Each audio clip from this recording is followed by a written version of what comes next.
Hi friends, welcome back to my YouTube channel. ఇవాళ వీడియోలో వచ్చేసి మనం ఇండియన్ రైల్వేస్లో ఉండే రైల్వే ట్రాక్స్ గురించి అయితే మనం మాట్లాడుకోబోతున్నాం అనమాట. ఈ రైల్వే ట్రాక్స్ వచ్చేసి 4 రకాల రైల్వే ట్రాక్స్ అయితే అవైలబుల్గా ఉన్నాయి. Broad gauge, narrow gauge, metre gauge and standard gauge ఇలాంటి 4 రకాల రైల్వే ట్రాక్స్ అయితే ఇండియాలో అవైలబుల్గా ఉన్నాయి. 4 రకాలు ఎందుకు ఒక రకమే కట్టచ్చు కదా అని మీరు అనొచ్చు. ఇలా ఎందుకు కట్టారు ఏంటి అనేసి మనం ఇవాళ వీడియోలో ఫుల్ డీటెయిల్స్ అయితే తెలుసుకుందాము. ఈ వీడియో అయితే ఇంట్రెస్టింగ్గా ఉంటుంది, మిస్ కాకుండా అయితే చూడండి. ఇంకా లేట్ చేయకుండా వీడియోలోకి అయితే వెళ్ళిపోదాం. ఫస్ట్ మనం మాట్లాడుకోబోయేది వచ్చేసి బ్రాడ్ గేజ్. ఈ బ్రాడ్ గేజ్ అనేది ఇండియాలో ఆల్మోస్ట్ 99% అనేది యూస్ చేస్తారనమాట. ఈ బ్రాడ్ గేజ్కి ట్రాక్కి ఉండే డిస్టెన్స్ వచ్చేసి 5 feet 6 inch అయితే ఉంటుంది. 1676 మిల్లీమీటర్లు అయితే ఉంటుందన్నమాట. ఈ ట్రాక్ ఫస్ట్ టైం కట్టింది వచ్చేసి బోర్బందర్ టు ఛత్రపతి శివాజీ మహారాజ్ టర్మినల్ నుంచి ఈ తానే వరకు కట్టడం జరిగింది 1853లో అయితే కనుక. ఇండియన్ రైల్వేస్ వాళ్ళు ఈ ట్రాక్ ఎక్కువ యూస్ చేయడానికి కారణం ఏంటంటే కనుక ఈ ట్రాక్ అనేది చాలా గట్టిగా అనేది ఉంటుందన్నమాట. ఆల్మోస్ట్ వందే భారత్ ఇలాంటి ట్రైన్స్ వెళ్ళనీకైతే కనుక సులువుగా ఉంటుంది.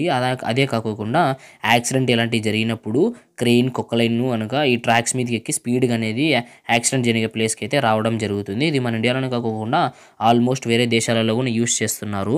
Pakistan, western Bangladesh, Sri Lanka, Argentina, Chile, USA ఇలాంటి వేరే దేశాలలో కూడా ఈ ట్రాక్ అనేది ఎక్కువ యూస్ చేయడం జరుగుతుంది. మనం మాట్లాడుకోబోయేది వచ్చేసి స్టాండర్డ్ గేజ్ గురించి. ఈ స్టాండర్డ్ గేజ్ వచ్చేసి 1435 మిల్లీమీటర్లు అయితే ఉంటుందన్నమాట.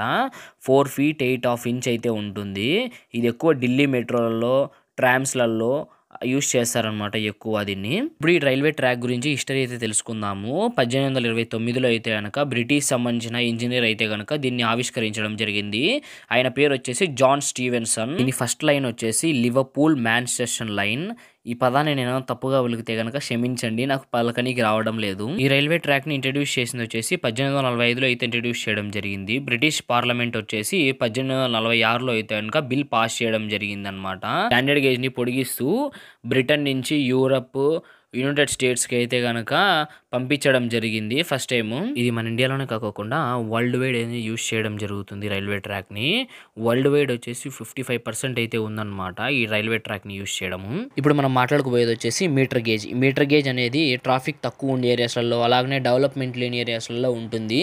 అది కాకుండా కొంచెం కట్టలేని ప్రదేశాలలో కూడా ఉంటుందన్నమాట. ఎగ్జాంపుల్కి వచ్చేసి ఇప్పుడు కొండలు అలాంటి అడ్డు ఉన్నాయి కానీ ఈ మీటర్ గేజ్ అనేది వేస్తారనమాట ఈ ఏరియాస్లలో. ఇది మన ఇండియాలో చాలా తక్కువ అనేది ఉందన్నమాట మీటర్ గేజ్. మనం మాట్లాడుకోబోయేది వచ్చేసి నారో గేజ్. ఈ నారో గేజ్ వచ్చేసి 762 మిల్లీమీటర్లు అయితే ఉంటుందన్నమాట. 2 feet 6 inch అయితే ఉంటుంది. ఈ నారో గేజ్ వచ్చేసి ఇరుకైన ప్రదేశాలలో అయితే కనుక కట్టడం జరుగుతుంది. ఎగ్జాంపుల్కి వచ్చేసి కొండ ప్రదేశాలు కానీ, ఇరుకైన వంతెనల పైన కానీ, లేదంటే కనుక కొండ చివరన అయితే కనుక కొంచెం స్థలం అయితే ఉండదు. ఆ కొంచెం స్థలంలోనే ఈ ట్రాక్ అయితే కట్టడం జరుగుతుందన్నమాట. ఈ నారో గేజ్ ఎక్కడెక్కడ ఉంది ఏంటనేసి ఇప్పుడు మనం తెలుసుకుందాము.